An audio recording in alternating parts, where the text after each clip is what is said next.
Hello everybody, welcome to today's live stream. How's it going?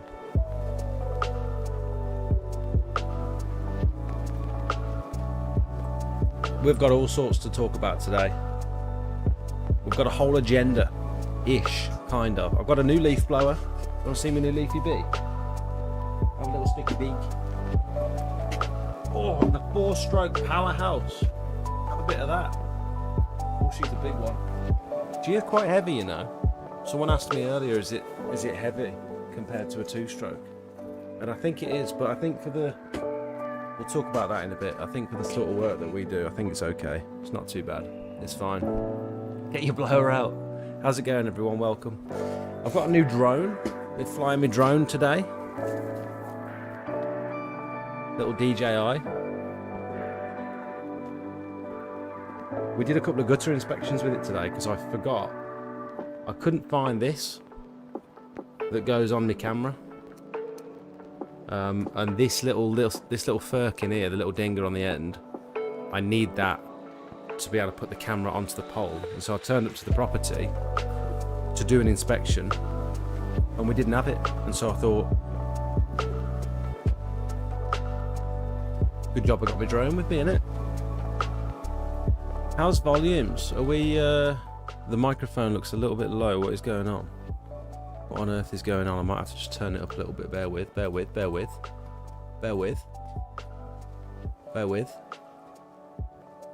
How's everyone's week going?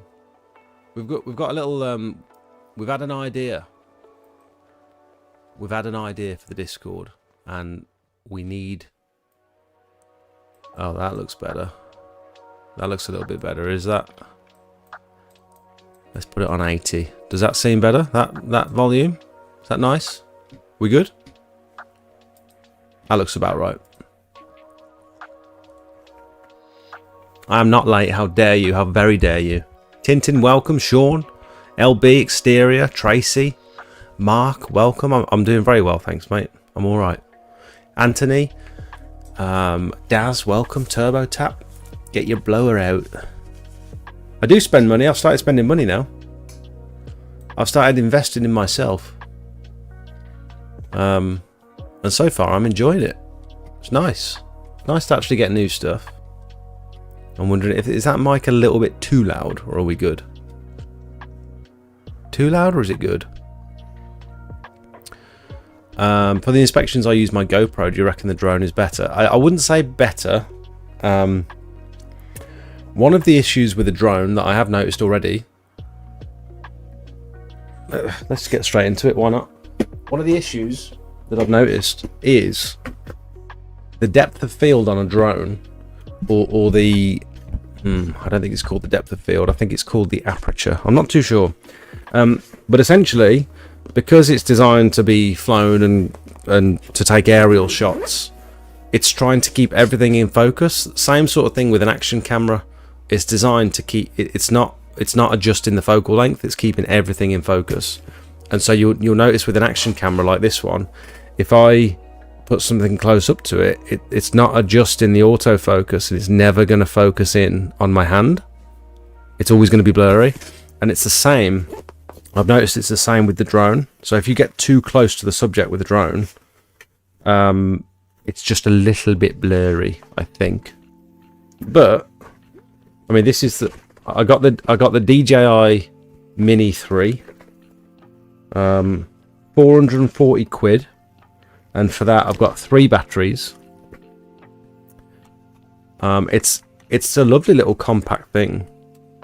I used to have the Mavic Air when that first came out, because I used to work at Maplin, and I got a special store discount on the Mavic Air. So these fold out like that, and then these ones, they fold underneath and wrap around like that, which is pretty sick. And then it's got a gimbal on the front with the camera. And this camera, it's got like true portrait mode, which is instead of cropping the image and changing it to, you know, when you've got like a 16:9 aspect like a 1080p image, for example, and the other drones would generally just crop in to get the portrait image, and you'd lose all that footage on the side.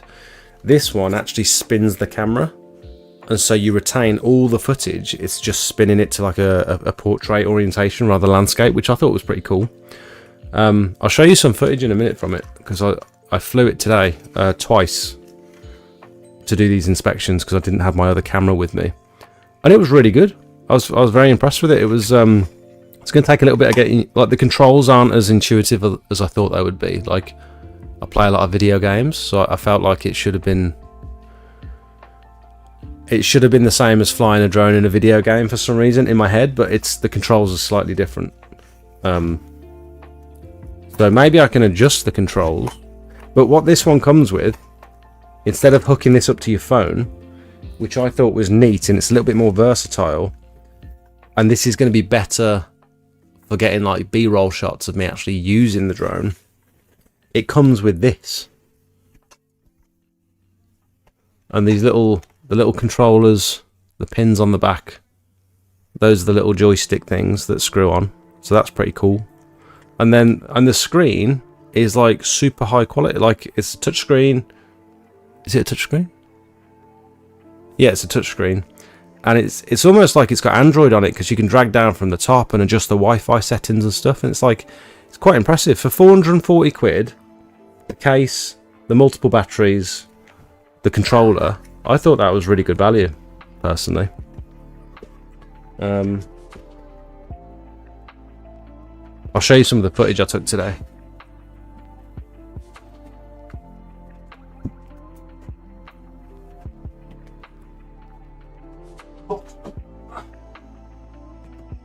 Time to open the window. It's getting a little bit toasty, isn't it? A little bit toasty. Alexander, welcome. Craig, welcome. Congratulations on tying the knot. Thanks very much, Jamie. Thank you. I'm officially married. I'm not wearing my ring, because I'm scared of either losing it or scratching it. I've already scratched it at the gym. I've realised where you hold the bar to do your bicep curls, and it's got the grips on the bar, it like grates against the ring, and so I've already scratched it, so I'm a bit annoyed about that. But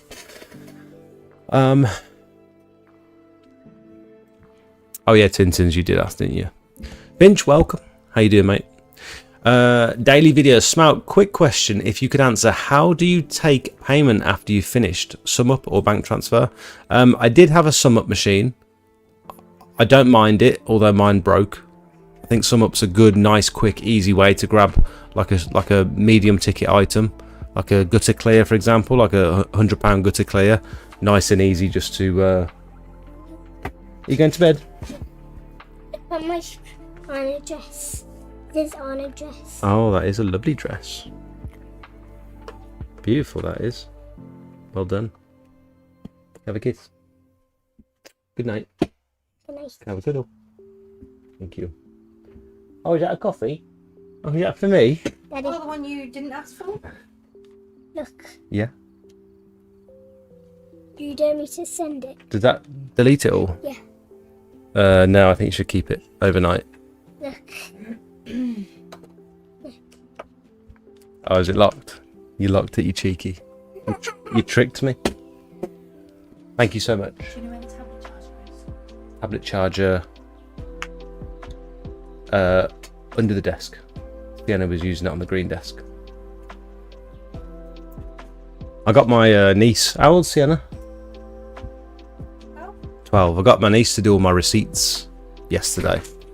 So she gets she's using Free Agent, which is like free with Metal, with like a Metal account, and she was using the tablet that had the app installed on it, and she was taking the photo of the receipt, typing in what it was for, whether it was like a motoring expense or whatever, and then putting the price on, and she did 2.5 grand's worth of receipts, which is cool that like it's easy enough for a child to do it.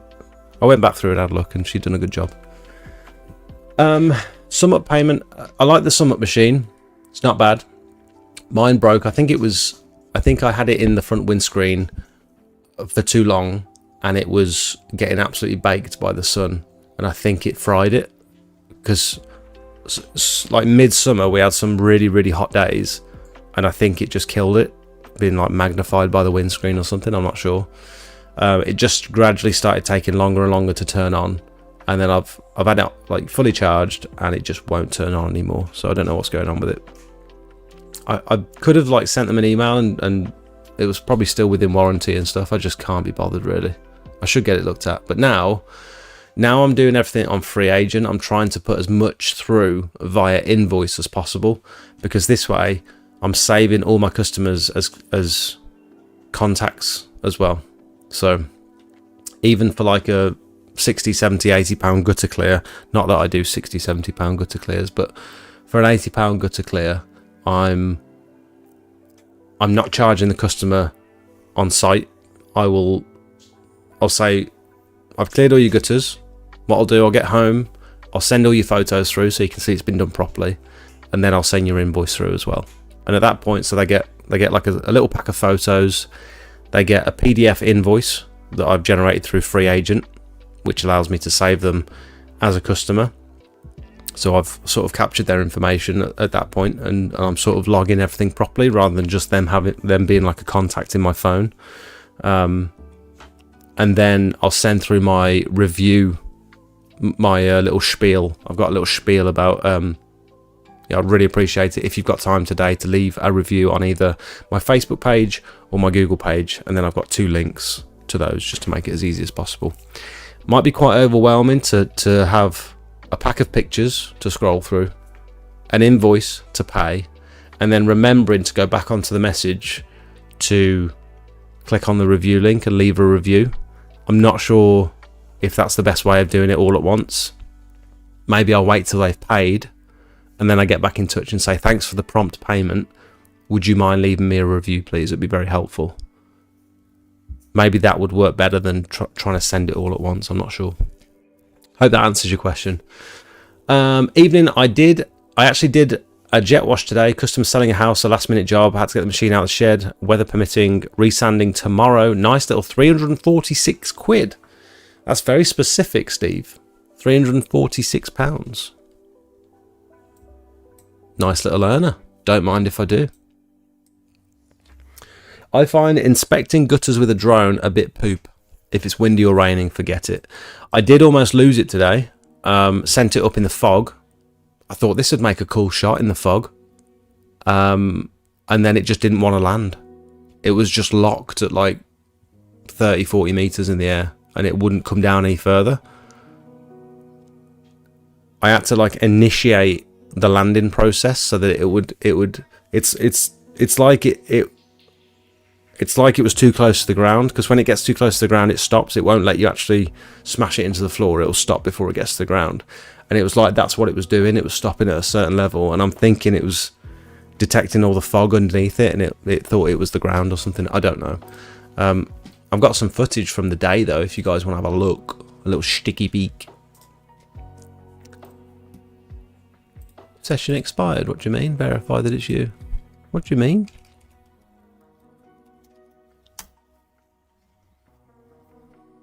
Shane, welcome. Redact, welcome. Jamie. Mark. Cedars, how you doing, matey? For anyone that doesn't know, by the way, there's going to be a... Cedars just reminded me seeing your name in the chat. There's a Smart Seal training course. I wonder if they've got it on their website. I'm not sure if they have. There's a Smart Seal training course that me and Cedars just happen to be going on. I'm going to do a little potentially guest spot Q&A. Not really sure what it's going to be yet, but it should be cool. And Cedars is going there, I think, just I guess for the course, I suppose. I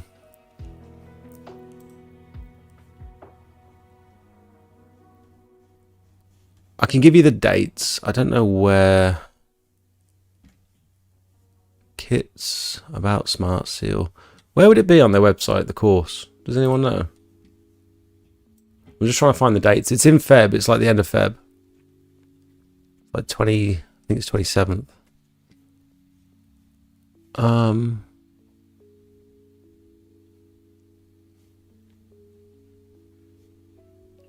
We'll come back to that. I don't know. We'll come back to that. So here's some of the footage. So there's your boy taking his drone up like a good un. Ah, Cedars has come through with the dates. Good job. Good job. Do do do do. Div Kid, welcome. Onyx. The volume is perfect. Don't touch. Thanks. Mark, Alex, Ander. Thank you, Cedars. So here's the course. 27th and 28th of Feb. And I'll be there. Luke will be there. And it should be a good day. So, wow, good couple of days. And I think I'm going to be pulling up in the van. We might be doing like a little demo at the end. I'm not too sure. But have a little look at that. If you get a sec, if you fancy it. Where's the footage? I almost crashed it into the lady's house.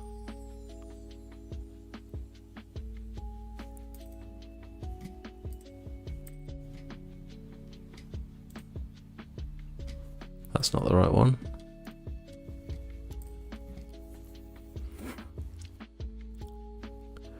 Is this not going to show me in full quality?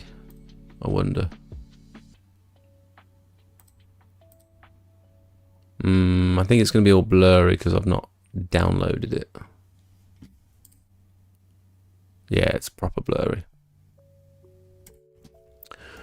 Give me a second. Let me just download these videos just so I can give you like an accurate Birkin.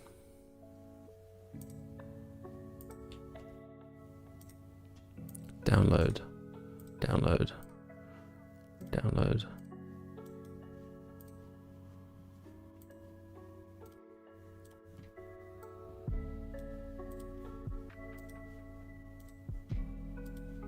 I do have permission to show you these from the customers. I said, is it okay if I use these in my socials and stuff? Which I think is always important to get permission, isn't it? I'm never doing gutter repairs again, by the way. I've got myself into a pickle today with these gutter repairs, and I regret everything. I regret offering it. Here we go. That didn't take long.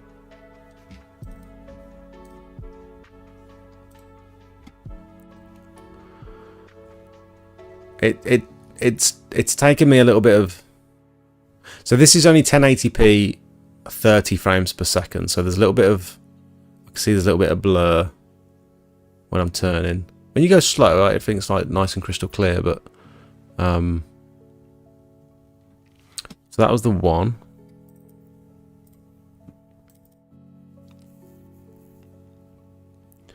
And we've got this one as well. Downpipe's blocked. I was a little bit, yeah, almost smashed into the roof. Cool.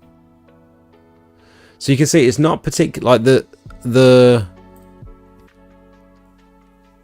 what's this called?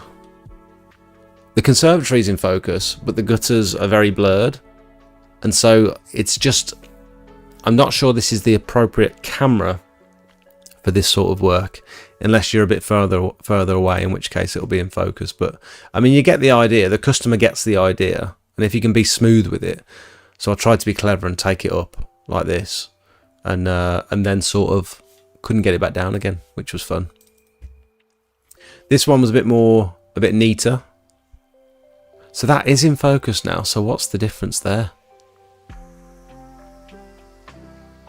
What's the difference?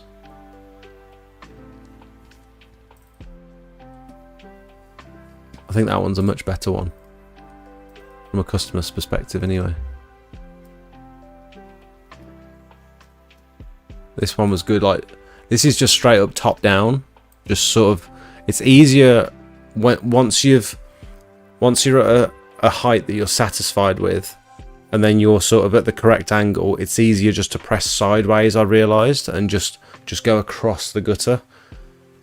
So I think that's how I'm going to be doing it now, rather than trying to go at like a cool angle with the gutter. I think I'm just going to line it up parallel to the gutter above it, and you can adjust with the little wheels on the top. You can adjust the way the camera points down, and then I think I'm just going to press sideways, and then it'll do this, which I think is better, much clearer. You get a much better idea of what's actually in there, and that's much easier to control as well. And then I just went down to this one, just to the lower one. I mean, if they wanted to, they could scroll in and like zoom in and get a good idea of what's in there. And this person, so this one booked, this lady booked, and she was very happy. So I've got her. So this is a free inspection. She's booked in for Wednesday. So that one's 90 quid. It's only a tiny house. The other one, I travelled out about 20 minutes. I've realised I've set the radius a little bit too far. I've travelled out around about 20 minutes to do this free inspection. And she's asked me for a price before I did the free inspection. And she basically said, yeah, if they're blocked, we'll get them done. So I was like, oh, fair enough. All right, I might. It'll be worth my time going out and doing this inspection. Went out and did it. Showed her the footage, and she went, oh yeah, we'll definitely have it done then, yeah. Could we do it in February? And I was like, oh, but I'm here now. And now I'm in two minds whether to, like, I can't charge more to come back in February, but it's been like basically a 40-minute round trip for a free inspection, and then I've got to go back in Feb. And I understand, like, January's tight for people. I do get it, but it's just a bit annoying. A little bit annoying. But that's what I get for advertising free inspections. What did I expect? I'm going to change the way we're doing free inspections soon. But with regards to gutters and to repairs, a lot of people ask, for those of you that don't do gutters, what I have found is a lot of people, I'd probably say 20% of people will complain about a leak. So they'll say, I think my gutters are blocked up because there's a leak. Can you fix the leak? And I think you've always got to be very careful of saying, yes, I can fix the leak, or the reason it's leaking is because the gutters are blocked, because that's not always the case. Because then you could be liable if, like, not liable, but if they say, oh, you've cleared the gutters, thanks very much, you've done a great job, I've seen the pictures and stuff, but the gutter's still leaking and you said you were going to fix it. That's a little bit of a grey area. But we did an inspection the other day, and I'll probably show you the house actually, because I've got it here. We did an inspection, and I think I sold it quite well. It was a good idea. Again, I travelled out about 15 minutes outside of my town and did the inspection. Quite a big house. And I said to her, they are full. Happy to clear them if you want them cleared. And she said, well, there's a leak at the back. Can you fix the leak as well? And it was leaking from one of these unions.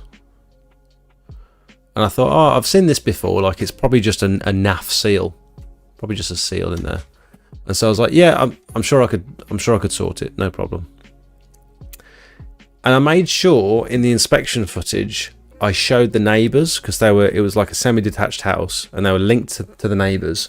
And I made sure I pointed the camera slightly into the neighbour's gutter as well, so that I could show her your neighbours are actually, like, they're chock-a-block as well. They definitely need doing, probably even more than yours. It's going to be 145 quid to have yours done. The neighbours got a bigger property and the access is a bit more difficult, so it's going to be 155 quid for your neighbours. But if you both have them done at the same time, I'll give you a £25 discount each. And so I thought that was fair, and she thought it was fair. So booked them both in. So this is from a free inspection. Got both jobs booked in. We did them this morning. The only trouble is, so the leak was being caused by this.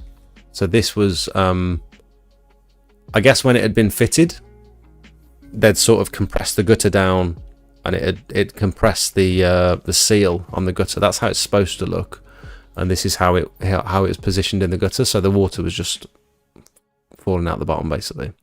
So I thought, oh, it's not too bad. It's a fairly easy fix. Although this was fixed into position now, it was quite hard to sort of straighten out and get it back into the gutter properly. Kind of sorted it, I think, and I ran a little bead of sealer in there as well, just for good measure. But it was also raining, so that was difficult. Sealer and rain doesn't really mix. But the issue was, this was on a flat roof, and I leant my ladder up against what I thought was up against the flat roof, and it was actually up against the gutter, and I snapped the brace on this union.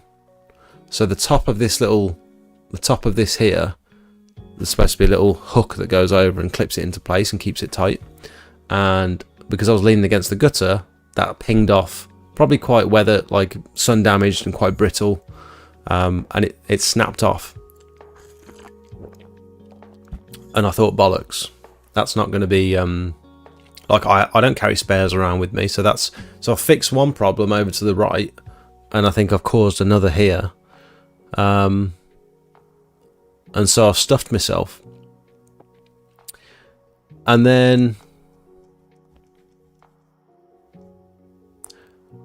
the only local shop that does this sort of stuff was back in Redditch, so it's like another 15-20 minute drive back to Redditch to see if I could find a union or some more seals just for good measure, or the whole piece. And apparently this is quite a rare, it's not a rare gutter, but it's like quite a specific gutter that you don't see every day.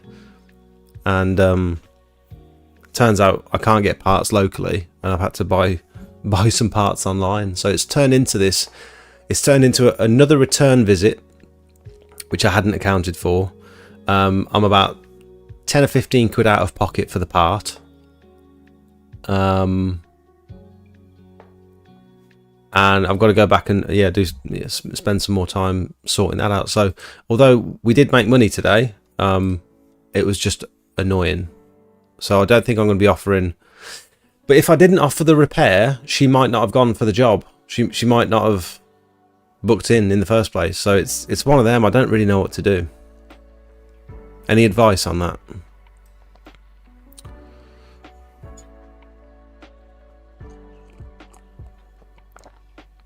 How's your pilot skills been?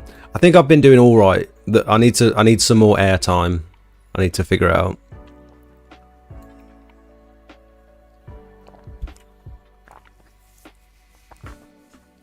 Just got the small generator from GVS. It was half price over the weekend. Half price? Actually half price, because that's a steal.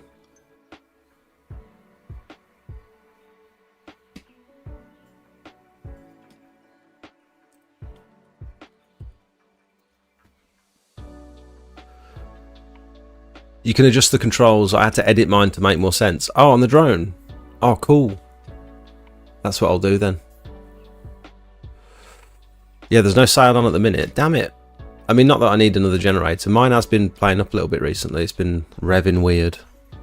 I'm sure it's fine. Did you register and get the flyer ID and insurance? No, I've not done anything. No, I did see your message in the chat the other day, but I decided to ignore it. Can you plan a route and auto fly around the house to do a gutter video? To do video gutter inspections? I doubt. I'm sure you probably can plan a route and make it sort of pan round and do that slingshot effect, so it sort of like flies itself. I plan on doing that for some like roof cleans and some gutter clears and stuff, just to get some decent B-roll footage. But I don't think it's going to line up very well for you to do that on gutter inspections. Probably not. The generator's unbelievable. I paid 300 quid on offer. Oh, nice. Did you not use the touchscreen for focusing? Is that a thing? No, I didn't. Oh, I did. I do remember touching the screen and a little yellow box appearing. Oh, so it does have autofocus. So I've just been talking absolute rubbish to you guys. I've been spreading misinformation about the camera.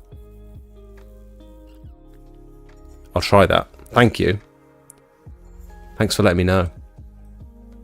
Where's the drone from? It's just from Amazon. It's the DJI Mini 3.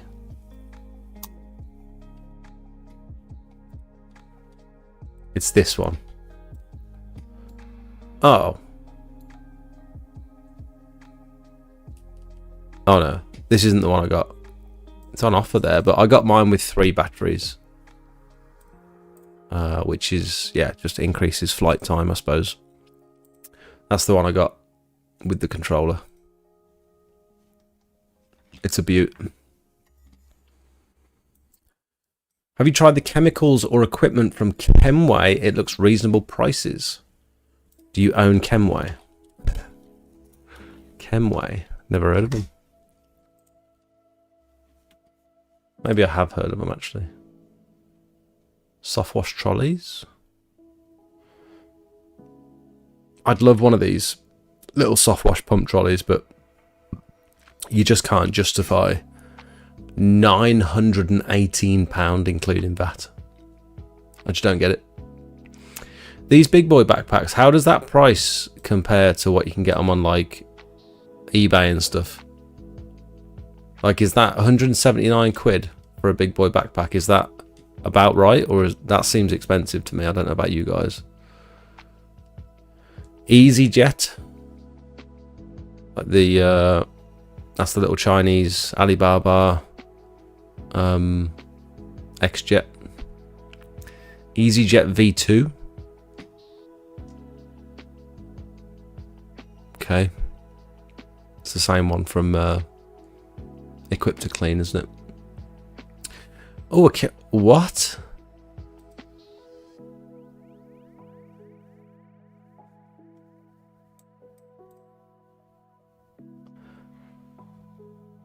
What's the chemical pump from DA Components? How does that compare with that one? I'm guessing that other one's stronger.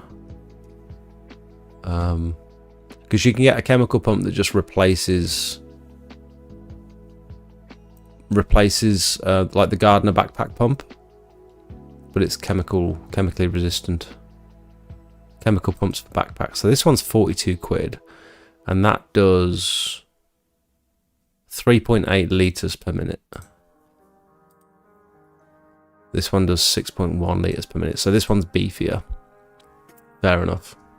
Significant price increase though, isn't it? Don't know, I get the impression that this... Oh, that might be useful. That could be very useful. Hanging from the roof. I get the impression that this website's a little bit expensive. Does anyone else? Let's have a look at their roof cleaning stuff.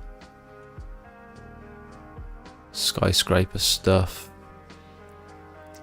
Back 50 at 30 quid. I need to sneeze. Sorry about that.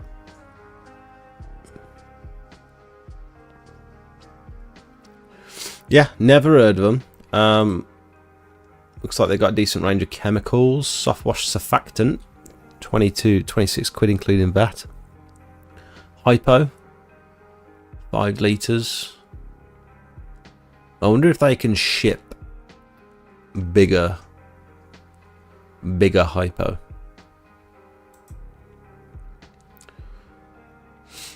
You just increase how many you want, I suppose. Interesting. Well, looks alright, doesn't it? No, to answer your question, I haven't tried any of their chemicals. No ring. Wow, she's already left him. Are you going to get the VR goggles for the drone? No.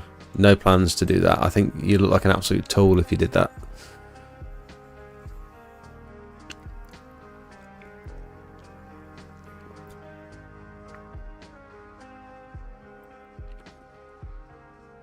A black coffee, yes. Yeah, black coffee. With a little bit of caramel squeezed into it.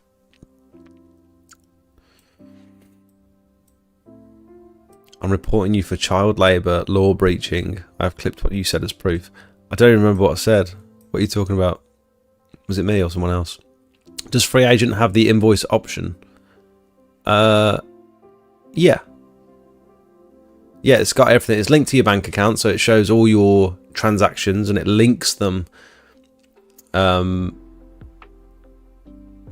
it'll see money coming in, and then it links it to an invoice and declares it as paid. So if you've received 325 quid from Anne Hathaway and you get a payment from Anne H for 325 quid, it will link that payment and tick it off as paid, which is cool. And it will also link your receipts as well, so you can link receipts to your payments, and then I can bin all them receipts now once I've got them all photographed and saved onto the system. And yeah, you can send invoices. You can automatically send the invoice, so as long as you've got all the customer's information, like their email address and stuff, you can do an invoice and click send via email, and it will just do it for you with like a pre-made template that you've set, like, thanks for, I hope you're pleased with the work, here's your invoice, whatever. And you can also send estimates. You can save it all as PDFs and just send them over WhatsApp if you prefer. But it's cool. It's for a free software. It's very good. Yeah, I'm trying to do as much as I can on there to streamline everything and to future-proof everything. Just hit 100 5-star reviews on Google. Nice. Well done, Craig.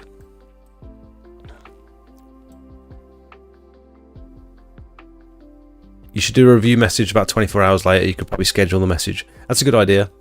Yeah, that's a good idea.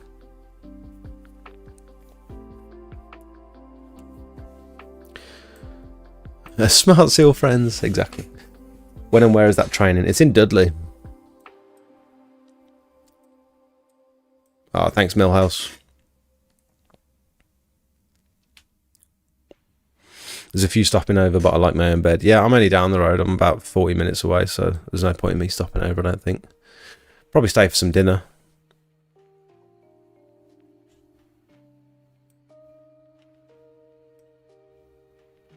Oh, Anthony, thank you so much for the 12-month subscription, mate. Thank you.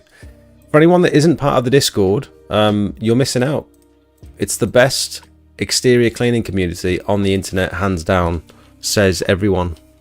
It's common knowledge. We've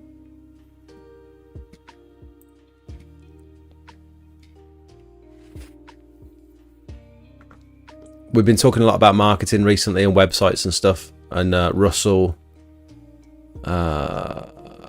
Ventura has been helping a lot of people out with their websites, which is very cool. We've got all different chats for like roof cleaning and gutter clearing and solar panels and all that sort of stuff.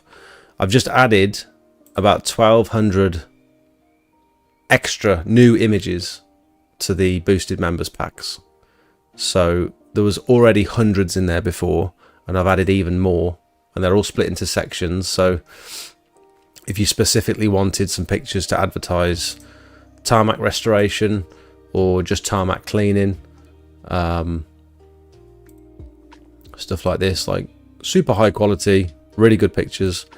We've got slabs and concrete, nice little before and afters, just loads of stuff like this, just like loads of different properties, loads of different types of stone.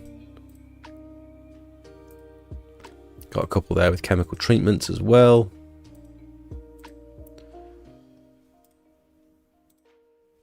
I think they're some of the best before and afters on the internet, personally. We've got repointing ones, repointing images, stuff like this. Solar panels, bunch of pictures for solar panels. That one's got obviously Jakey in it, so I can't imagine many people are going to want to use that, but you can if you want to. You're welcome.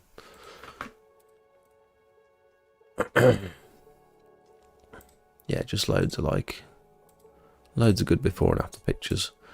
Roof cleaning, pressure washing and scraping. A bunch of pictures there. Again, you're free to use these wherever you like, on your websites, on your leaflets, on your social media pages.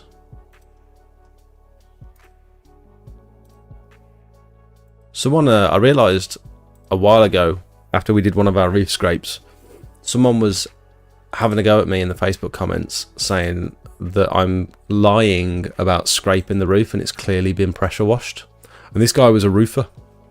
And he says there's no way you're getting those results from scraping the roof. It's definitely been pressure washed.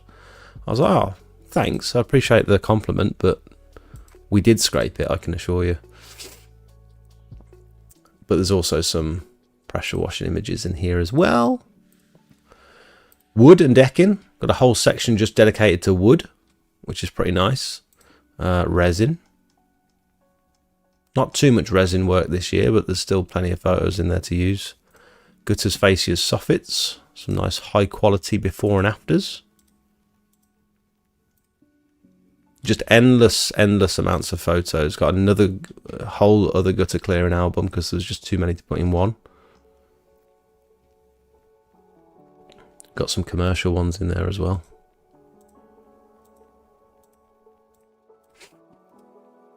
Block paving.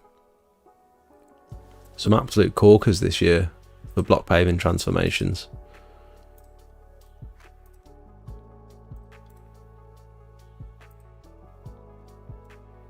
Again, I am biased, but I think some of the best on the internet.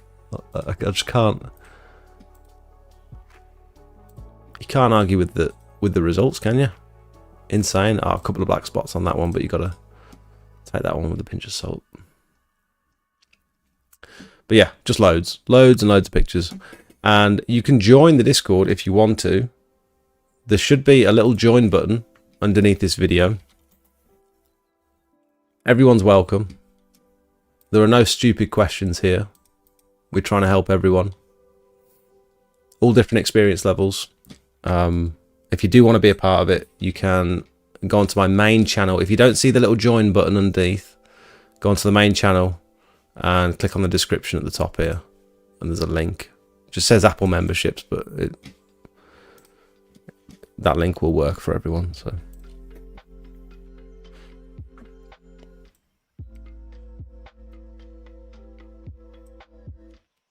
I had a nightmare gutter repair over the weekend. 2 unions, 2 elbows, but I had to move the roof tiles around and get the unions done.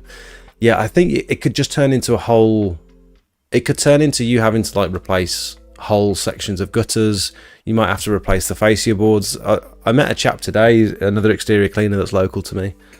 He watches the channel, and he was next door removing some ivy for the customer next door. And he said like he does now, he stopped doing roof cleaning and he does like full gutter replacements and stuff, but he says you don't know how deep it goes. The stuff behind the fascias could be rotten and you could just be screwing into plastic and rotten wood. So I don't want to be a repairman. I want to be an exterior cleaner.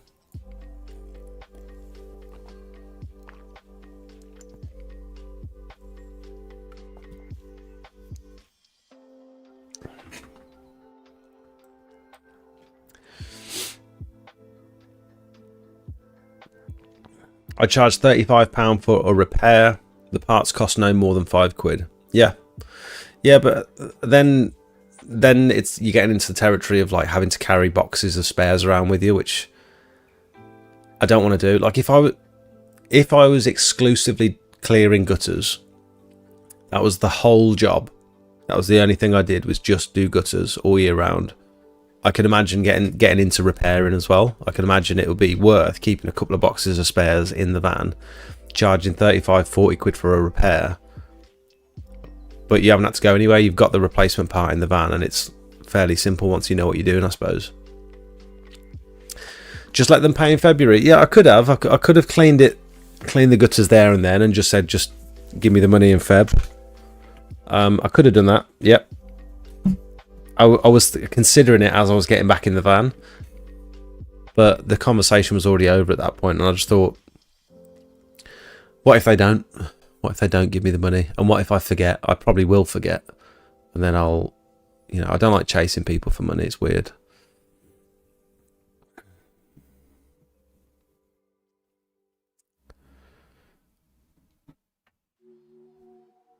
Turbo tap jet washing. It's the possible aggravation of complaints in the future. You've then put your name on fixing that possible issue. Gutters regularly leak, seals fail. For £30 on to the next gutter, Mr. 8 per day. yeah, I'm not sure. It takes 5 minutes to replace a union normally. Yeah, I mean, when it goes well, yeah, but also you could get tied up for, you know, like I have today, with a really random gutter that you can't get parts for.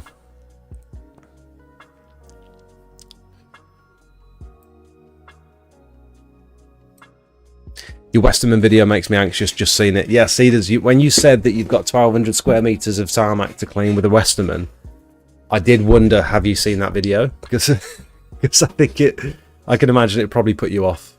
For those of you that don't know what we're talking about, I had a right nightmare with a Westerman recently. It was that video there about a month ago.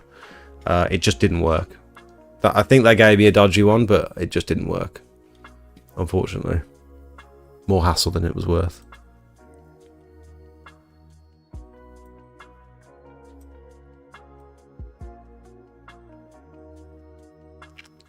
OGs are all different shapes. Yeah, I've discovered that now. I think I found the right one. Best advice, don't put ladders on the gutters. Yeah, has anyone got a recommendation for a ladder standoff? A nice, light ladder standoff. I don't like the idea of the spring one.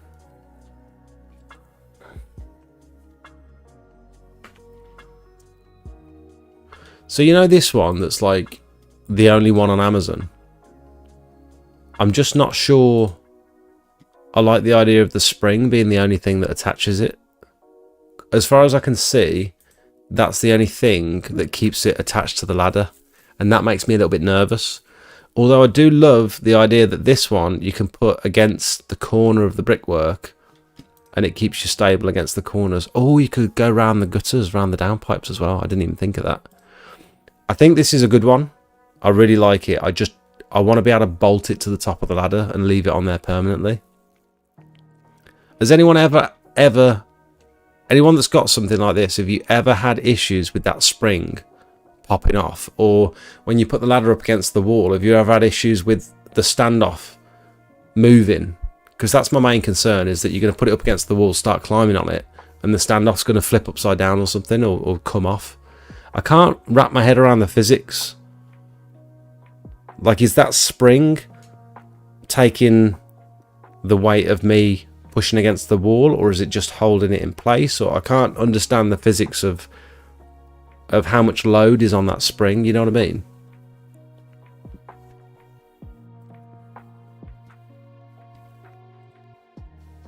Just a Guy, thank you so much for becoming a member. If you've become a member to join the Discord, what I will say is you've joined as a support member, and so you might want to upgrade to a circle member, because that's what will get you in the Discord. I did try and make that as clear as possible in the tiers list.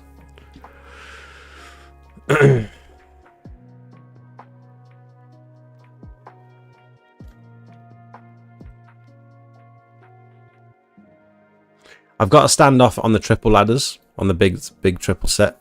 But I think that one, I would get that one again, but it's so heavy. It's too heavy to have at the top of a set of ladders. Like, the triple ladders are heavy anyway. But if I was to put that big, massive standoff, I'll show you the one I've got. It's this one here. If I was to put this on top of my small ladders, it would be so top heavy. And maybe that's not a problem, but I want it to be easy to use. Because now that I've employed Kieran, if he does have to get the ladders off the van, which he probably will, 30% of jobs, maybe 40, 50%, I don't know. I want him to be safe, and I want it to be easy to use. At the minute, the triple stack of ladders that we've got, it's so heavy. and like it's when I see Jakey moving them around and carrying them, it's a little bit unnerving just watching him, because I feel like at any point if you're slightly off balance, it's going to go over and smash on someone's car or something.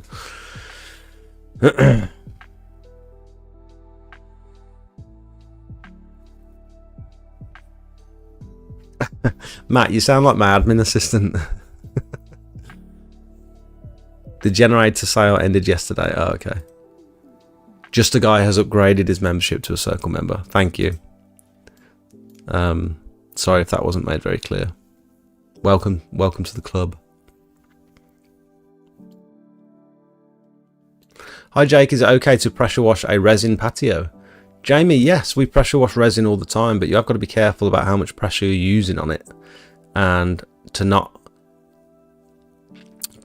It depends what you're using. We like to do. We like to use a flat surface cleaner with 25-degree fan jets, so it spreads the pressure nice and evenly. We tend not to go above around about 150 bar if we can help it. That's generally enough to get the moss out from between the grains of the resin, but not too much where it will like etch the top layer of.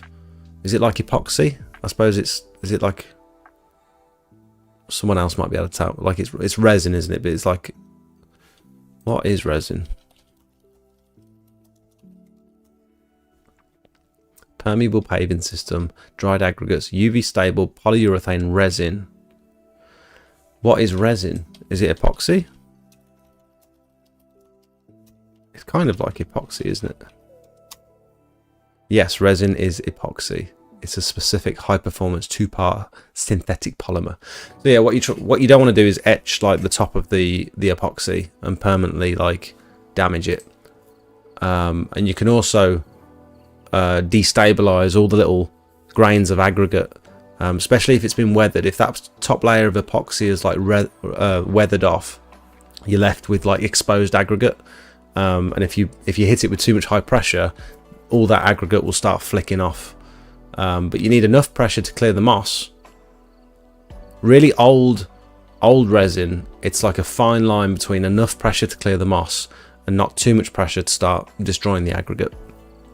But yeah, nice figure of 8 or circular pattern to avoid leaving tram lines, and we generally treat it with like a biocide treatment afterwards, just so that you won't get rid of 100% of the organic growth that's on the driveway just by pressure washing it. So when we give it a post-treatment of biocide, that generally kills on contact within about 10 minutes, kills everything on the surface, and it absorbs in and keeps it cleaner for a little bit longer then. So offering the customer like a little bit more longevity from the clean. I'd always upsell that biocide treatment as well, and just let them know that that's like a premium service. Not everyone's offering this. You can also use hypo on it as well on most resin driveways. I've noticed on one of the resin driveways we cleaned, in the aggregate, it was quite weathered.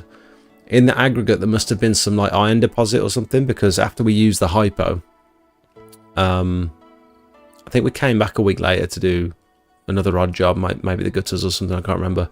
But I noticed a few little coin-sized spots of rust on the driveway. Not loads, but they weren't there before we cleaned it.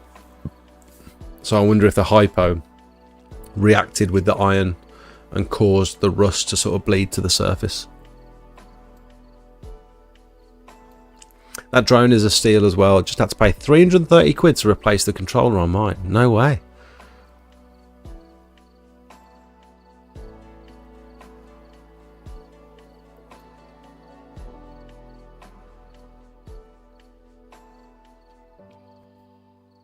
Pure Freedom chemical trolley is worth every penny. Absolute must have. Really? The trolley's amazing. Cheaper direct from them.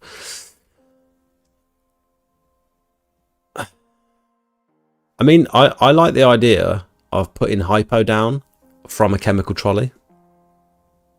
Rather than setting up an X-Jet and stuff, if I had something that's battery powered, but powerful enough to... I like the idea of having like a lance, walking around with a lance and a trolley, and a nice wide fan jet but high flow, so that I could sort of pre-mix my hypo in the trolley and then just on demand just couple of issues with that. You need a strong enough pump to make it not take ages. You're gonna have to recharge it.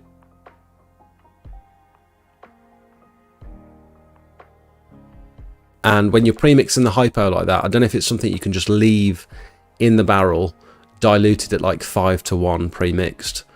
How long will the hypo stay strong for before it starts to degrade because you've mixed it with water and air and stuff? And like, how long would that 20 litres of hypo, for example, last in that barrel once it's been mixed with water?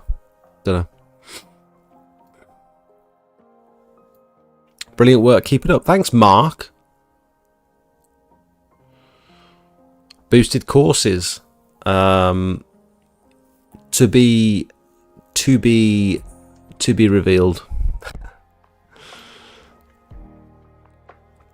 You can pre-treat it if it's heavily stained. If not, clean the area first. Post-treat.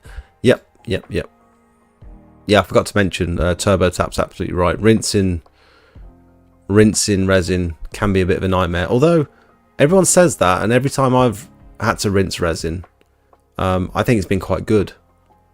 Unless it's been weirdly laid, where you're putting loads of water down and it's pulling mud up from the sub base. Sometimes you can find yourself having to go over and over again rinsing it.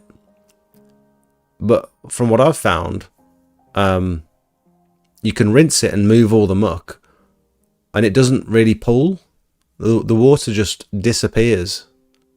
It's the weirdest sensation when you're rinsing resin, when you're putting loads of water down and it's just disappearing in front of you. There's no pooling whatsoever. It's very strange. Jake, this is the second stream. I'm having an idea. Would you consider free labor for a couple of days? I would drive to Reddit just to see how you guys do stuff.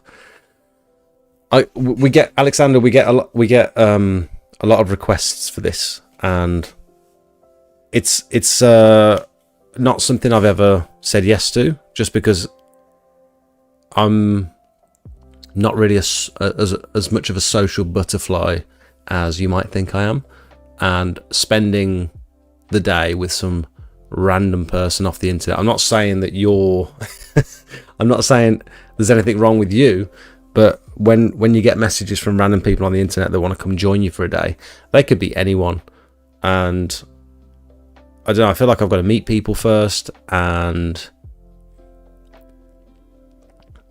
it would take time out of my day, like explaining stuff, so I feel like it would need to be a paid thing. But at the same time, getting free labor from someone and then expecting them to pay you, that's weird as well. But I don't think there'd be any point in me doing it if it wasn't. And insurance, what if there's an accident? There's so many things. There's so many reasons not to do it, and very few reasons to do it. And I think making the videos is my way of trying to show people how we do the work, I suppose. I know what you mean. It would be cool, and I would have killed for that when I first started, to go out with like someone that's been doing it for a while and that's got all the gear and stuff. I know how valuable that could be.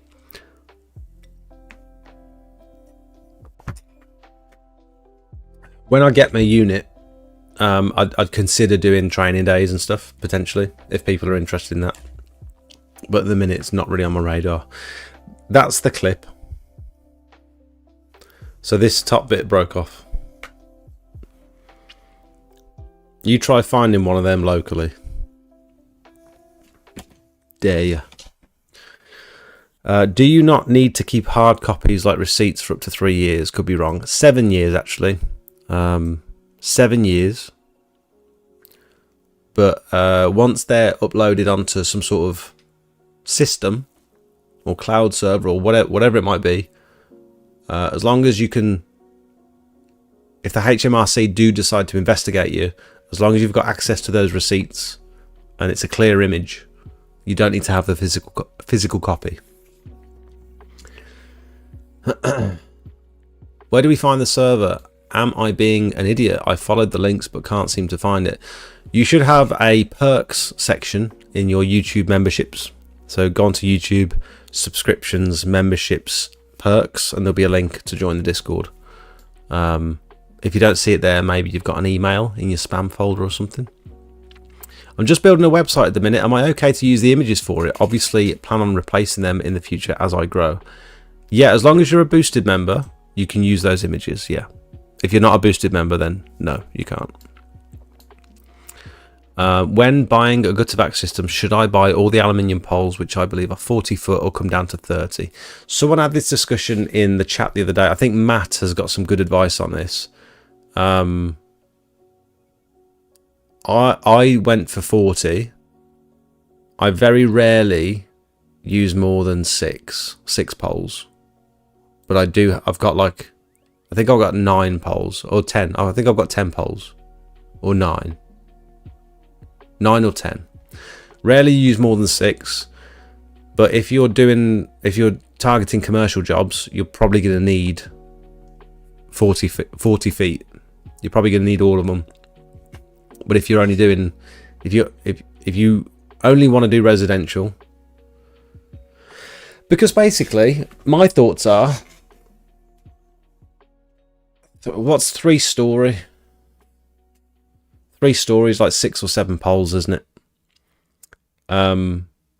If you get a bigger job that's any more than that, just get the work booked in and then buy more poles. It's not as long as you've got enough to cover residential, I think you're fine.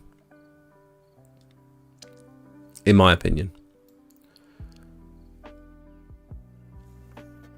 Roofers do my head in when it comes to pressure washing roofs. Comments on my TikTok and Instagram do my head in. Yeah, we get a lot of any roof cleaning before and after photo or video that I put up. I always get comments from roofers saying, "Oh, you're damaging the roof and you're keeping me in a job," and all this sort of stuff.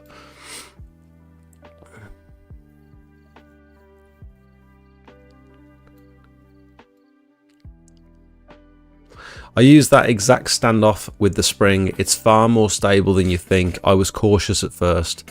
I have used the bolt ones. They frustrate me. Okay. It's fine. 70 years with one on a ladder. Never had a problem. Thank you. I used the spring one. Just had it over a year. Never had any issues. Okay. I'll get that one then. Thank you. The spring pulls the bar down onto the ladder. The first 2 runs have the hooks over. It cannot flip over on itself. Okay, cool. The standoff I have, it has the spring. Found it very sturdy. The spring is tight. Works fine for me. Thank you. The spring just holds it in place. Sky use a microlight, which is which has 2 springs. I don't think Sky would use them if they were no good. Yeah, I think I'm just being paranoid. Okay, thanks everyone. Jake, how do I join the Discord? Go to the main channel, and then click on this link in the description, and then you'll either get an email or you can go into your perks section, your memberships perks section in your YouTube settings, and you'll see a link. I have one of those. They don't move around. The hook does the job. Okay, awesome. Thank you. Just sent you a video on Discord, direct message of the ladder standoff. Oh.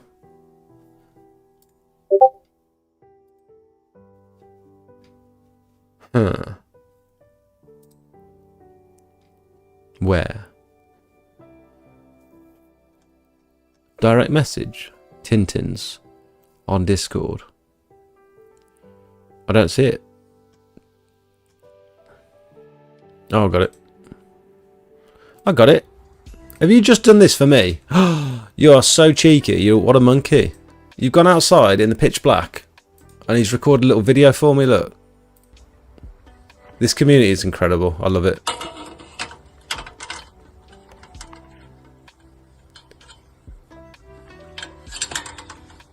Ah.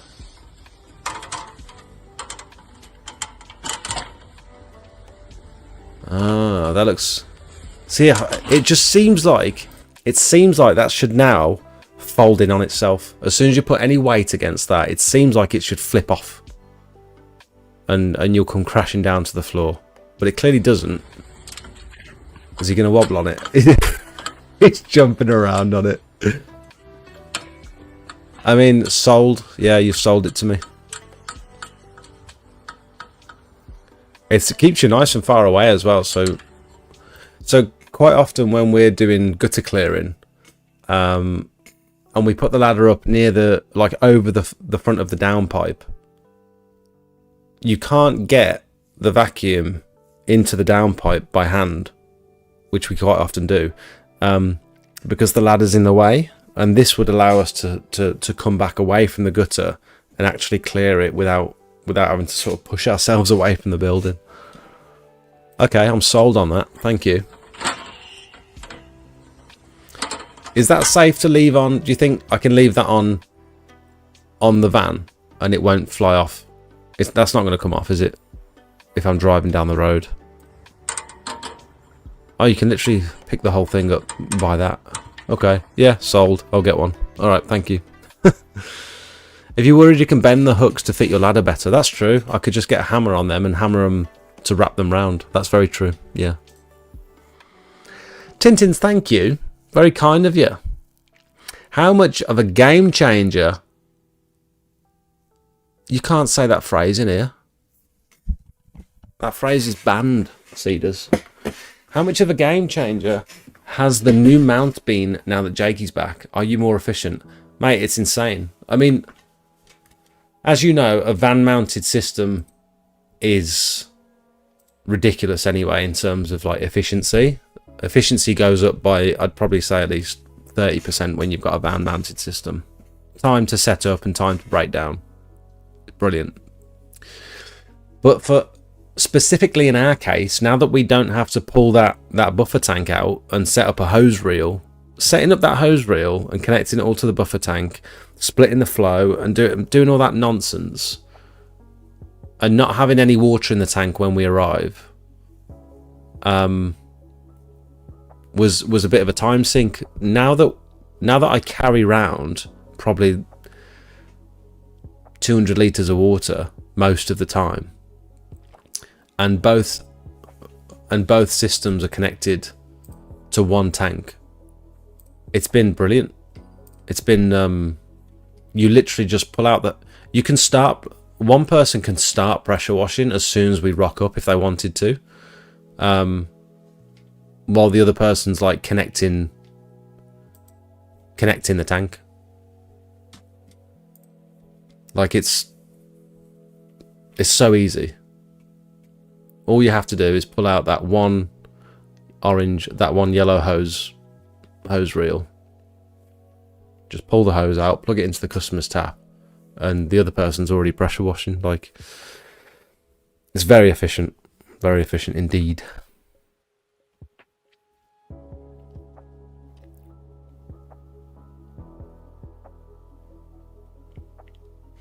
You're going to be making any purchases in this stream? Keep the upgrades coming, new man. Let's I'll add that ladder stabilizer to my basket. I've also lost my ladder mats, so I must have left them at someone's property. These ones here. These are great. I really like these. They've been very useful. But I left them at someone's house, so I need to get another set of them. I also need to repair the bottom of my ladder. On the triple set of ladders, we hit I think we hit a tree or a branch going down the country lanes, and this bar has like snapped off and come away from the foot on this ladder.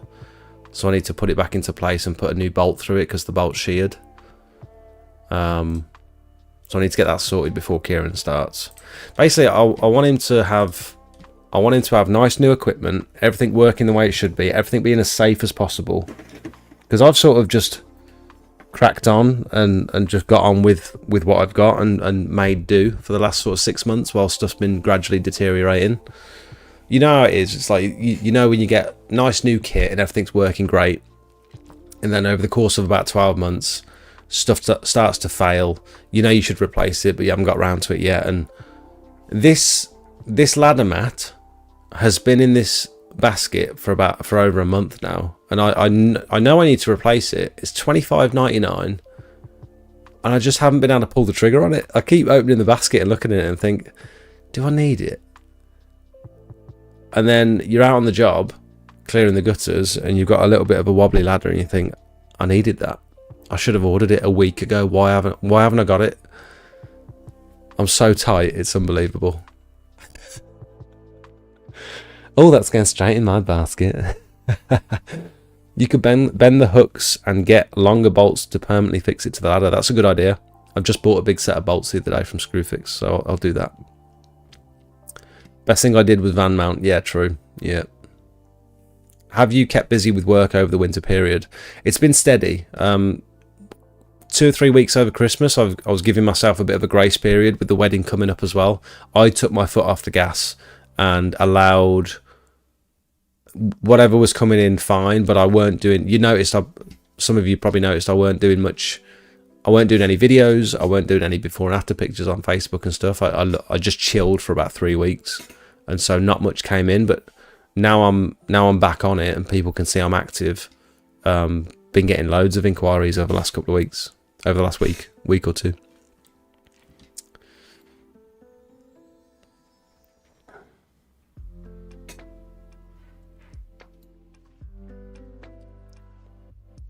You can also use them on the corner of the walls. Yeah, those standoffs. When I saw a picture of someone using it on the corner, I thought that was awesome.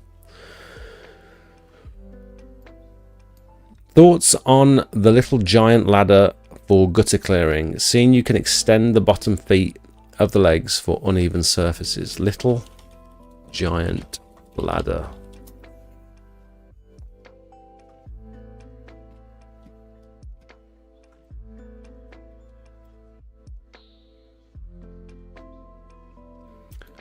Little giant ladder for gutter clearing. I don't really know which one you mean. Is it like a step? Is it like a step for the top rung or something? On Screwfix. Let's have a look. Useful but very heavy. Oh, I'll show you something else we got as well. We got some more harnesses. This one's a 2-point harness, and this one's got the little hooks, the little eye hooks at the front, which is going to be a lot more useful for us than having the fall arrest system on the back. And then what I also got, because you can't get these locally, I bought 2 of these.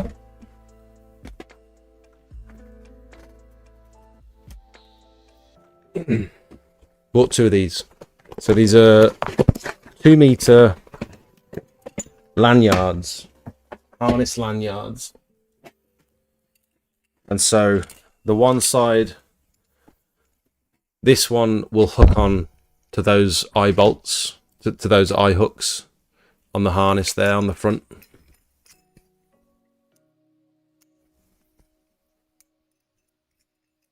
So you'd have that one hook onto your chest.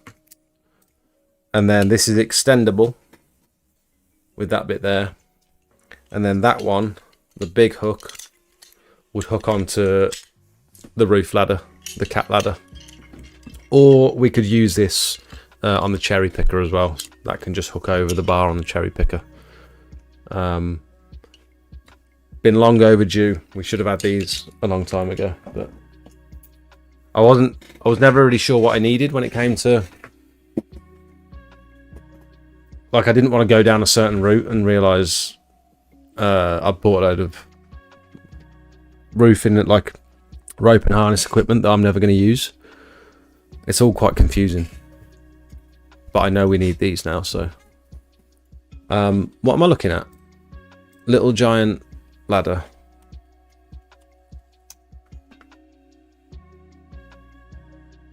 Drainage Superstore for the gutter bracket you needed. Oh, thank you. I'll have a look. I mean, I have. When I tried to order one from like gutterparts.co.uk or whatever it might have been, the total basket for this, I could get a few of these little clips and a little pack of seals, which is all I needed really. I didn't need the whole union. £6, but they wanted £16 delivery. So I was like, I even phoned them up and said, is this right? £16 delivery? He was like, yeah, it's just the standard delivery charge. I guess they don't want tiny little orders, which is fair enough. Multi-ladder system can extend the feet out. For clearing gutters, I guess it folds. Does it fold into a full ladder? Oh, how does that work? I can't even see how that works. And then that doubles as a standoff at the top. Or is that an extra piece? They look very bulky, didn't they? They look very like... There's a lot going on.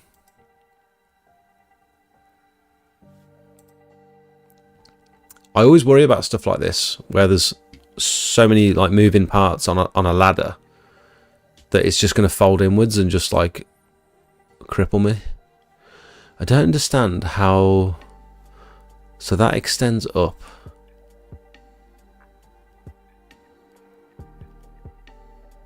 Can you get knit? Okay, so that... So it folds in half at the top, making it like a full length ladder, which looks cool. That looks good. And then you can have it as an A-frame ladder as well. That looks good. So that would be great for cleaning conservatories and stuff. And the feet come out.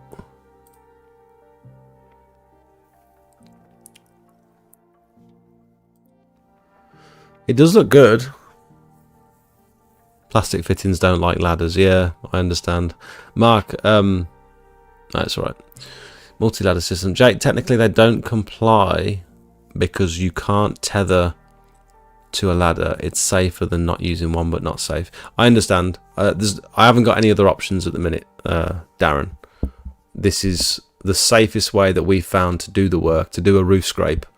Safest, most logical, without absolutely blowing the budget on some insane safety equipment. Like, I know what you're saying. The demo video is mental. Oh, let's have a look. Where's the video? Am I missing something? Where's the demo video? Probably on YouTube, isn't it?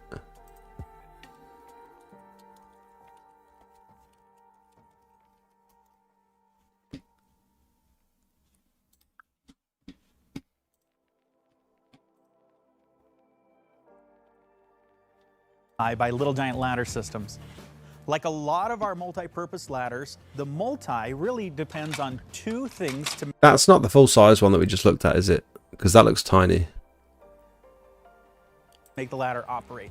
The hinge creates the shape of the ladder. To unlock the hinge, we simply squeeze in these hinge locks. I like to use the tips of my fingers on the inside of these plates, which allows me to have a little bit more leverage when I push in these hinge locks.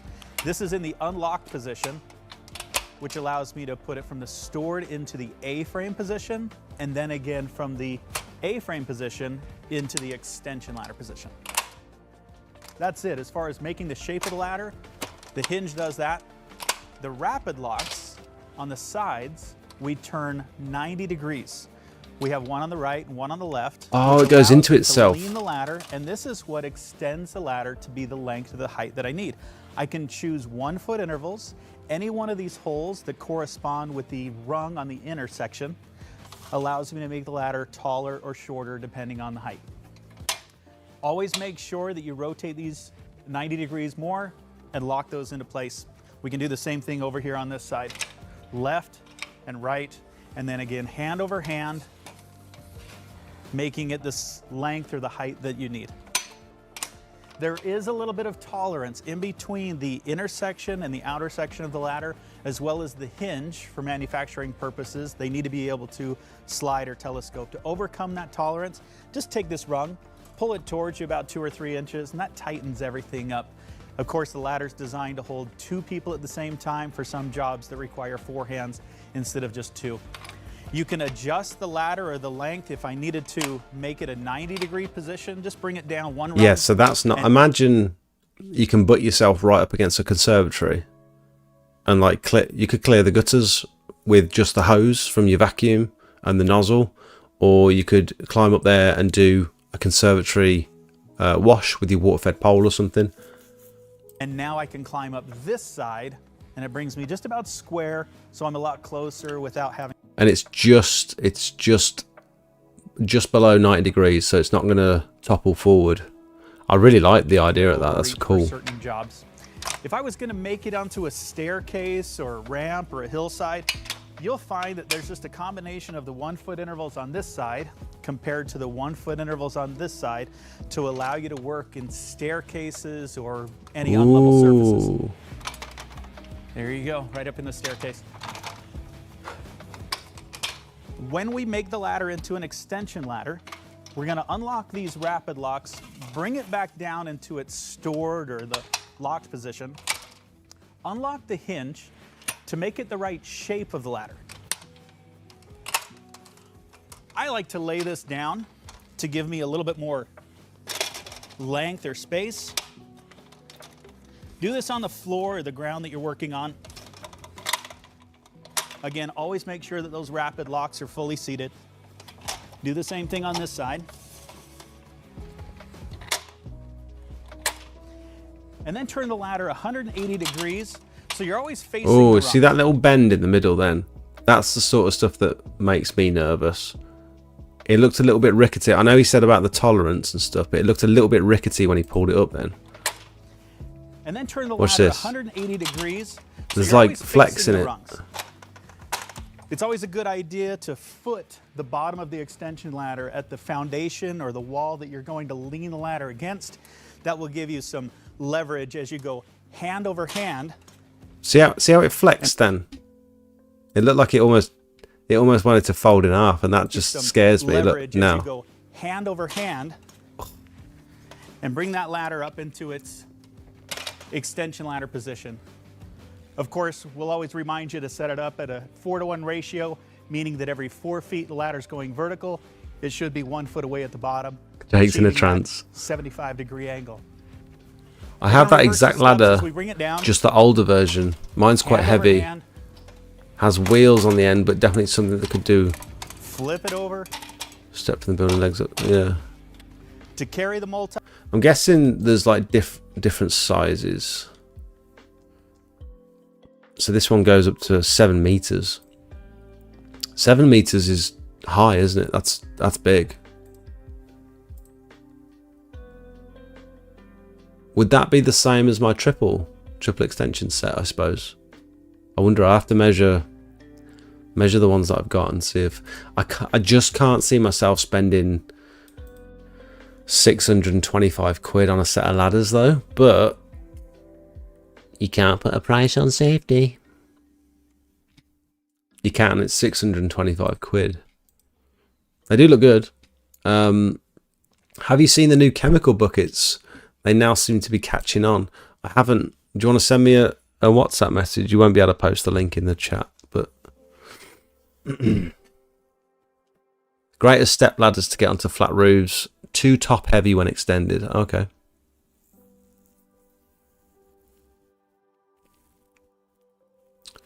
Them ladders are extremely strong. No worries on the center. Little flex, but it's all good. Okay, fair enough. Not worth the price point, sod that. I don't know, it looked like they look good. They do look good. The feet can also be adjusted, so if you have the need to extend one leg, you can. That's useful. Yeah, that is good. So you can extend. I think I see. Is that got a little button down the bottom there, where you can like pull that leg out, or is it this bit that gets extended? Either way, very cool. I do like it.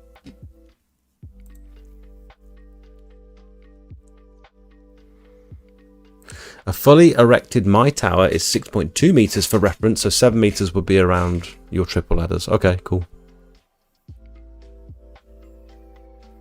Was wondering how long it'd take you to spot the price, you cheeky monkey.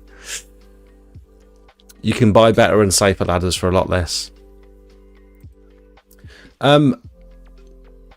What do you guys think in the Discord? With me, Matt, and Craig have been brainstorming. Is Craig around, actually? Craig, are you still here, mate?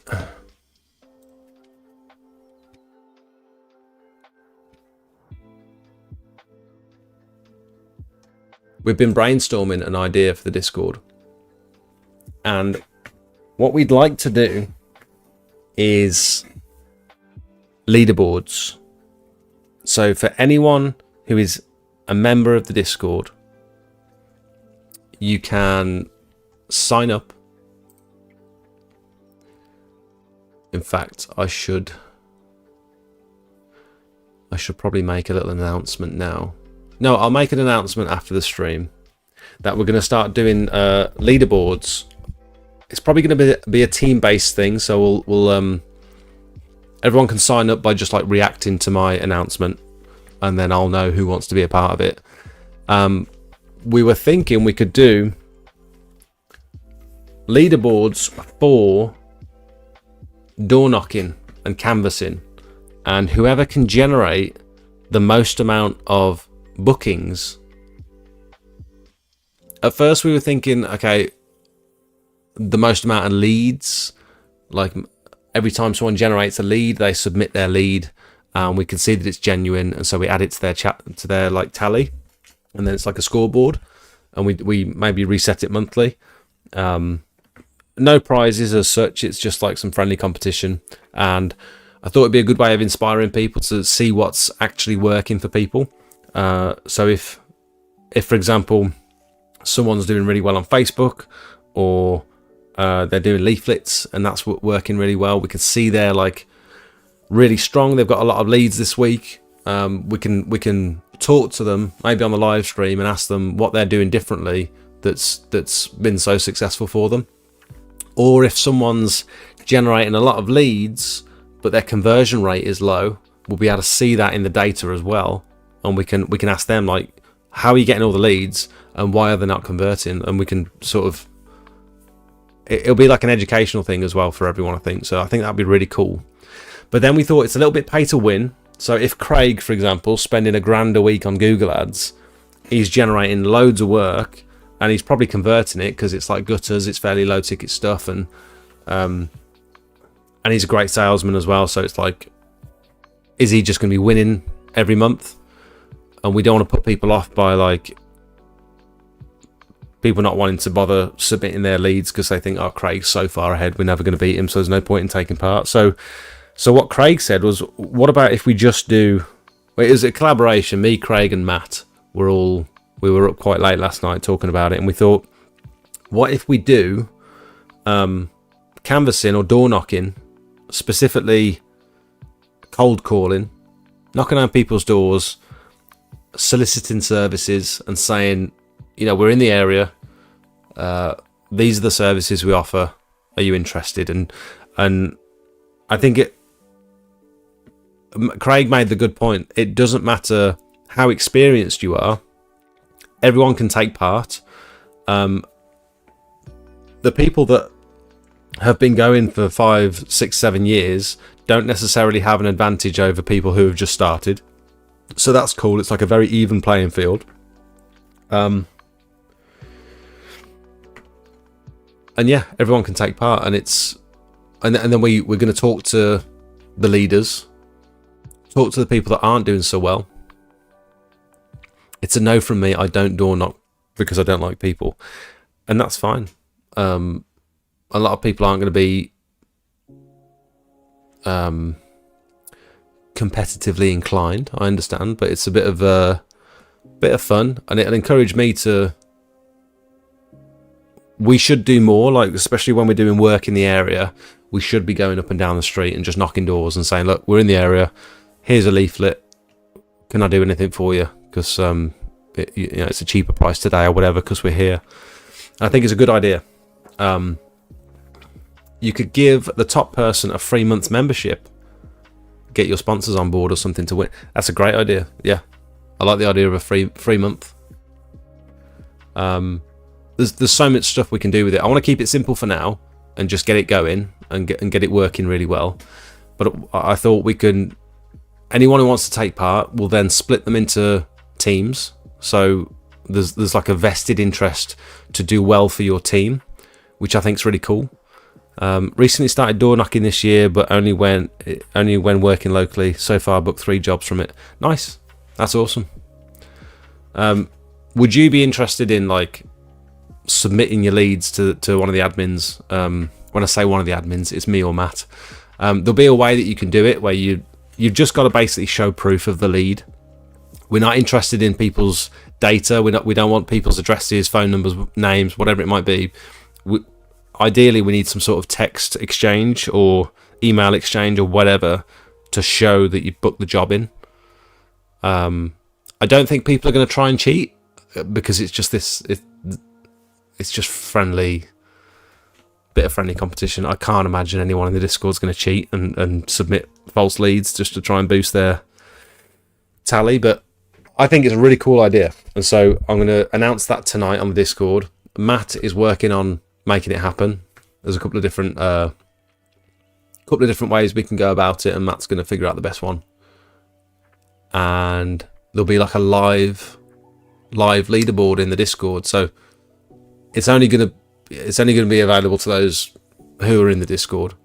But I think it's going to be cool. It's going to definitely encourage me to get out there and knock a few more doors and lead by example and be like, look, you can do it. Maybe we also add another section. So you could have leads generated. We could do one for leads. I don't know how that's going to work yet, but maybe leads generated, bookings taken, so we can see the disparity between how many leads you've generated versus how many you've actually converted into customers. I think that's useful information. But I also think for the canvassing or door knocking, it'd be cool to know how many doors you've knocked. It might make it a bit more complicated trying to keep on top of. But if you know, if you've just done a whole street and there's like 40 houses in that street and you've knocked them all, you just add 40 to your tally, so we can see, okay, you've done 40 you've done 40 today. You've managed to book two customers. I think it's cool. I think there's so much we can do with it. Can I just say, if knocking doors, lanyard with a photo is always a plus. Mark makes a good point. Mark likes to capitalise all his messages to make sure I see them. I've got you, Mark. Mark, I read everyone's messages from top to bottom. I try not to miss anyone. Love canvassing, Tracy. Really? I think doing the door knocking leaderboard is good. New people in business usually bootstrap until profitable, so most likely doing it. Yeah, I think new people will want to get involved, and I think also the vets will want to get involved as well. I also feel like the businesses who've been going for a few years, give them a kick to do the basics, which they may overlook. Yep, true. Should also track how many you've knocked. Yeah. Lewis, welcome. Lewis Stewart, Lewis, welcome. How you doing? Mark, you don't have to apologise, mate. I was only poking fun at you. Any other ideas around that? I like the idea of maybe a giveaway once it's up and running. I'd hope that the vets are working on sick animals, not, yeah, you know what I mean, veterans. Please laugh at my jokes. Anything else we could do with that?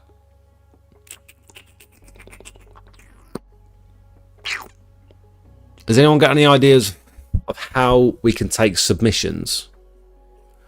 So I don't think it's necessary for us to know I don't think it's necessary for you to prove how many doors you've knocked. A little bit of glare on the camera.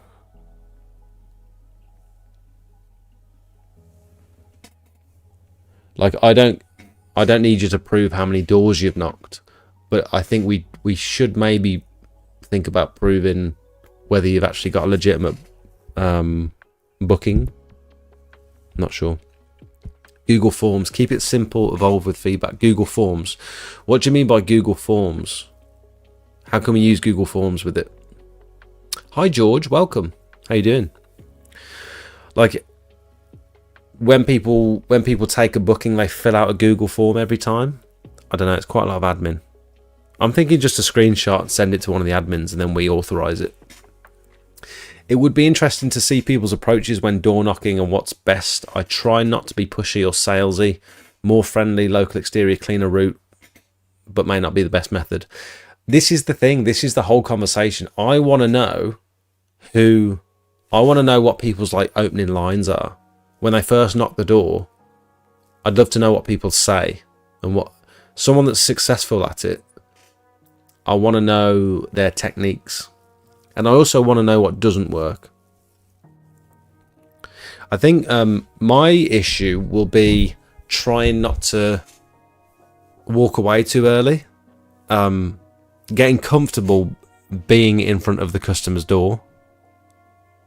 I'm always so worried about bothering people and like, just in the area, just let you know, here's a leaflet, don't hurt me sort of thing. Like, I'm going. I need to sit in that uncomfortable, even if I can see them like closing the door or shaking their head, and I still need to just stand there smiling and say, okay, maybe not today. Can I give you a leaflet just so that, because let me show you what we do. Like we do, and sort of bring them back into it. Like we do driveway cleaning, we do gutters, solar panels, anything exterior basically on your property we can help you out with.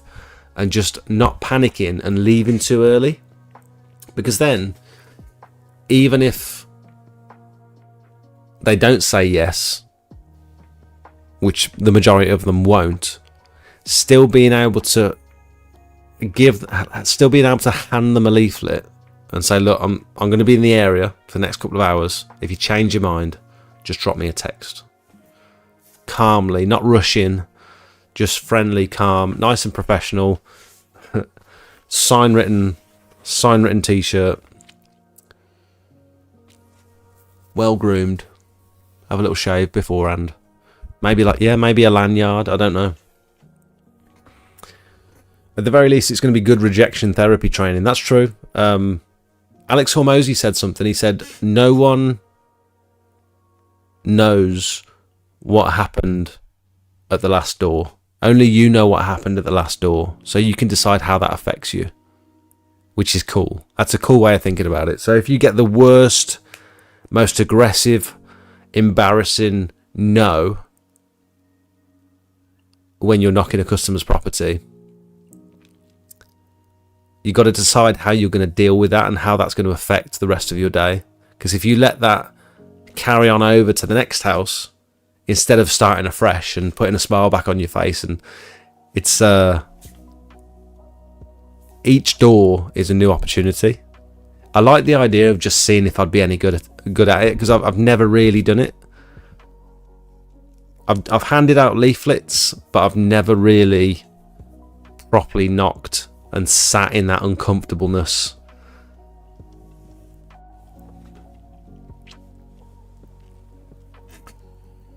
Can't be sorry to bother you. Yeah, I've heard. Yeah, never apologise for being there. That's a good one. When I knock, I usually introduce yourself, and then you may have seen we've been working across the road. So the other thing I'm very conscious of not doing is lying. I don't want to lie and say we're working in the area just down the road there. We're working at Barbara's house, when you're not. You're literally just driving down the road handing out leaflets. You're not working in the area. I'm conscious of not being that person that's just straight up. If you start a relationship by lying to someone's face, I think you're asking for trouble, personally. If you are genuinely working in the area and then you're going to go around the rest of the road and just knock a few doors and say hi, maybe get the person's name and their door number and say, hi, we're working at Sophie's down in number 13, and I just thought we're on a lunch break or whatever. I just thought I'd pop round and just see if you needed anything. We do all sorts of exterior cleaning, you know what I mean? And just be real about it. I feel like you could do a segment in your weekly streams discussing the stats, successes, failures, strategy for next week.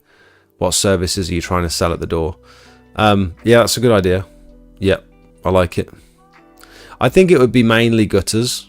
I think we'd probably target gutters because it's an easy one. It's a low ticket. It's not an ambiguous. There's not much disparity when someone's getting their gutters cleared. Like, it's generally around about the same price. Whereas driveways, you could be paying 80 quid or you could be paying 700 quid depending on who you get. You know what I mean? Don't know. Hence why I normally only knock when completing work nearby. Yeah. My business is called Clean Off. In Wales, that's slang for nutter. Hello, I'm a nutter.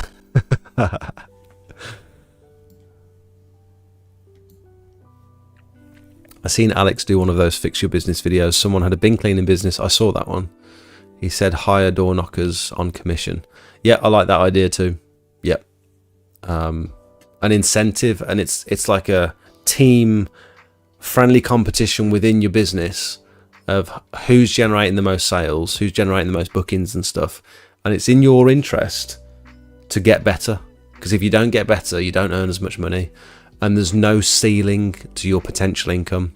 I love that idea of having an employee where they can literally earn as much money as they want. It just depends how hard they want to work. If they want to earn 100 grand a year, but they're doing 12-hour days knocking doors, that's fine. Crack on. The more money you book, the more jobs that you book for me, the more money I get. In turn, the more you get paid. Yeah, if it's commission, like base salary plus commission, this is what I'm doing with Kieran. I'm giving him a set salary, which is a bloody good salary in the first place, but I'm going to give him commission on any of the jobs he upsells while he's out there on his own, while I'm not with him. If he upsells any service, I'm going to give him a percentage of the total of the job. And so there's no ceiling to his earning potential. He can earn as much as he likes. Depends how much he wants to push it.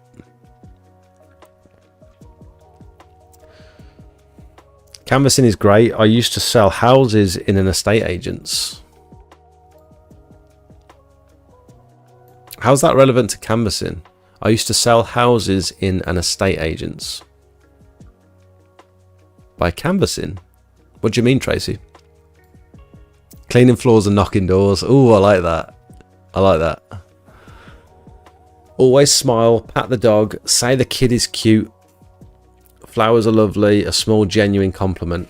Did you get that from one of my videos, Tracy? One of my early videos?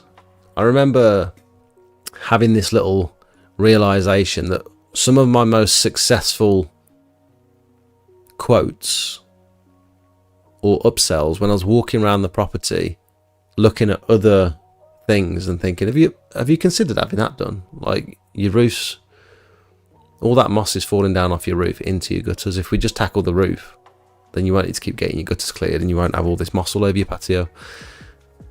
My most successful exchanges were always based off having friendly banter with the customer, or finding something in common, or getting excited about, have you got fish in that pond?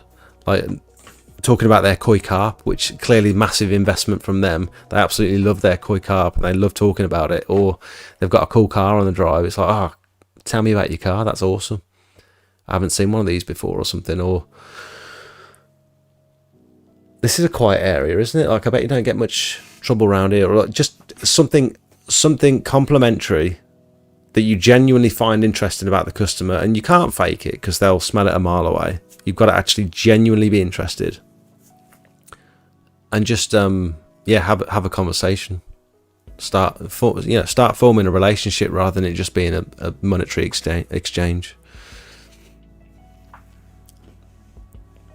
Once you get a job from a customer, your confidence will grow massively, because you can now say your neighbour has just given us gutters, used to be a marketing manager and was good. Oh, nice, Mark. Yeah, I suppose when you land that first one, when you book in that first one, you think, oh my god, it's possible, I can do this, and then the world's your oyster then. Yeah. just be straight up with people. I'm here in the area trying to drum up some more business. I hope you don't mind me knocking on your door. I offer XYZ. I can give you a quote whilst I'm here. Yep, that's a good idea. Yeah, be honest. Yeah, we've got a bit of free time this afternoon, so I thought I'd knock a couple of doors and see if anyone needs any exterior cleaning work. We do driveways, patios, gutters. Yeah. I'd leave the cute kid part out. Yeah, could get a bit weird, couldn't it? Definitely easier to get low ticket though. Knocking window cleaning is a no-brainer, to be honest. Yeah, if you offer window cleaning, if you're unfortunate to have to offer window cleaning as a service. I'm joking. I used to sell homes and car insurance, and that mentally is definitely true. Just the commission aspect needs to be correct from the get-go. Worthwhile and scalable for you. The people who do well want to get better, and they stay for ages, and it becomes second nature. Yeah. Who's Kieran? Kieran is my new employee. He starts in March. I wonder if I can find a picture of Kieran. I'm sure he won't mind. I've asked if he... in the job description, I said must be comfortable on camera. Oh my god, what's Zach doing? What is he doing? People are throwing this away, and right now it's worth thousands. I wish you wouldn't put music over the video, because now I can't play it. Damn it. What's he doing? I'll watch that in a bit. Oh, he's properly like going at it, look. Copper prices are sitting around 9 grand a ton. Look at him, look at all the copper he's getting. Cutting it all up. He's a right little scrap man now, isn't he? Busy boy. That's my brother, for those of you that don't know.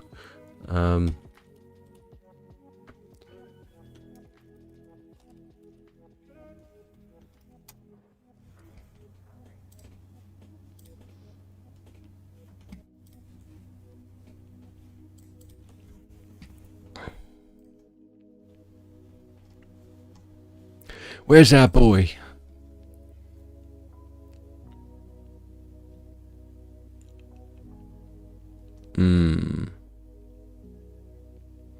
Oh, he's got some old pictures. I guess he doesn't upload very often. Here he is with Sophie, look.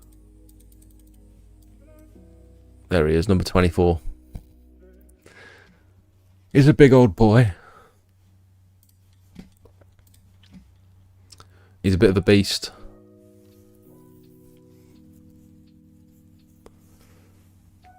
Yeah, I haven't got any recent pictures of him because he just doesn't upload anything, I guess. No, he doesn't.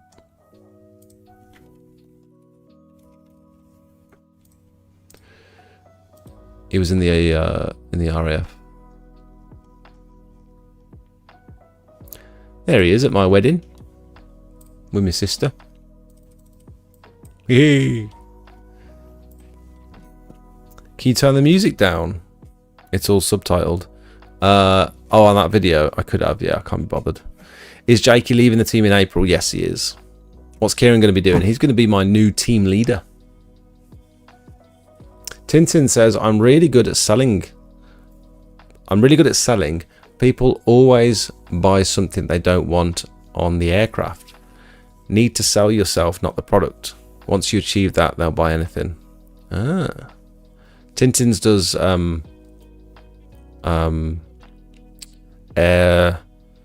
air, what's the word? I'm getting tired. Can you tell I'm getting tired? Air on the plane, doing the food. That's what he does. Right, guys, I'm going to leave it there. Thank you all so much for watching. If you're not already, get involved with the Discord, because we're going to be doing this we're going to be doing this leaderboards thing soon, this week. So I'll put an announcement out now once I've ended the stream, and we will we'll start getting people signed up. I think splitting people into teams, red team, blue team, green team, I think that's a good idea, and we just flip it around every month. But yeah, come on, if you're not involved in the Discord, what are you doing?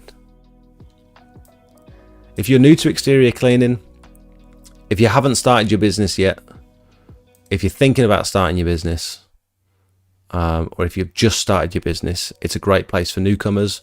But also, if you're a veteran and you've been doing it for a while, and you just want a little bit of community, a friendly place to share your experiences, offer a bit of advice, a bit of technical help, this is a great place for everyone. I thoroughly recommend that you join up.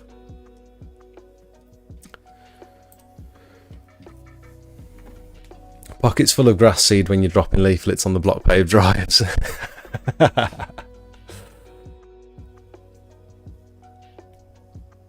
People buy when the weather's good and when they're feeling happy.